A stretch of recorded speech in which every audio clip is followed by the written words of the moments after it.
What's up guys, Steve here, and real quick before I start my Flash review, I want to invite you over to our channel Cool Nerd Show to check out all of our other segments over there. We talk about a wide variety of different nerd topics, including all of the DC TV shows. We have reviews, theories, everything you can think of over there. So if you're into that kind of stuff, it would mean a lot to us if you subscribe and check us out. Now without further ado, let's get right into my review for The Flash Season 3, Episode 14, entitled Attack on Central City. We had two overall storylines for this episode. Gorilla Grodd and his army of sentient gorillas come to Central City from Earth 2, and Wally and Jesse kind of have this little dynamic that looks like Jesse is now staying in Central City on Earth 1, while Harry goes back to Earth 2. Now speaking of Harry, Tom Cavanaugh is still doing a fantastic job portraying multiple characters. I went over this in a few of my reviews before, and I think he's just one of the best actors on the show. He's just really showing off his acting talent by acting as the same character but yet a different character, and he does it so well, especially in scenes that he has to act with himself. He's just fantastic, and I love Harry from Earth 2, the Season 2 Wells. He's actually, I think, my favorite one. I do like HR too, but he's a little goofy for me. But seeing them interact together is just really, really cool. Now, last week I talked about how the episode was a little underwhelming for me, and I feel like that kind of carried over into this week too. I was just expecting a lot more from Grodd and like a Gorilla City attacking Central City episode. I was just expecting some more action that we didn't really get. I didn't think it was a bad episode. I just wanted a lot more from it. So Gypsy comes over to Earth 1. She's the one that opens up the breach that brings Grodd's army in.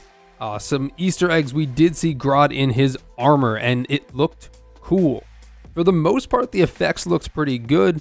Close-ups on the gorillas like Grodd and Solivar looked a little wonky. You could tell it's those CW TV effects rather than the movie quality effects. But aside from that, any other effect looks pretty good.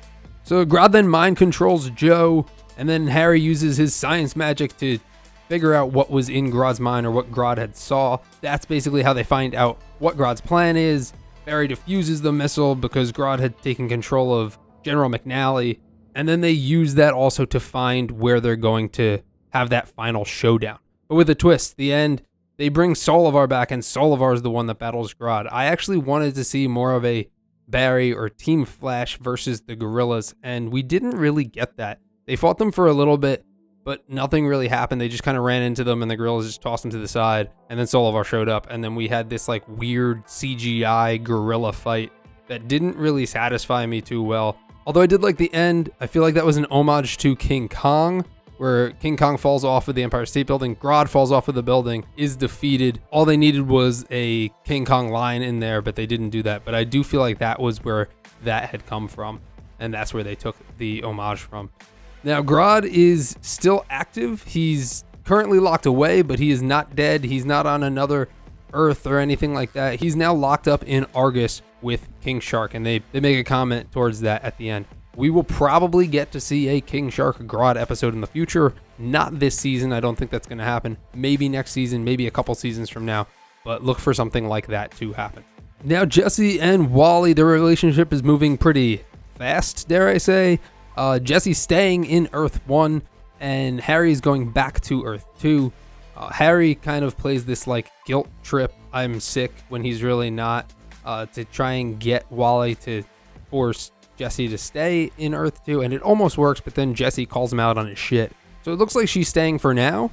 We're probably going to have this love story that's going to happen. I'm sure we'll have some like couple fights, but then they'll always make up, kind of like what they do with a lot of these CW relationships. So look for something like that to happen, and it looks like they're actually going to be looking for a place together.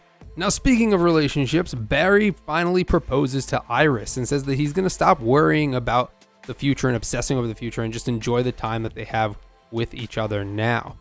They're still probably going to try and fix things for the future. I still don't think Iris is going to be the one that dies. I don't think anyone's really thinking that. And speaking of the future, Savitar shows up at the end, but does he really? I think he might actually be talking to Wally through his mind, or maybe creating illusions that Wally thinks that he's seeing him, but he's actually not.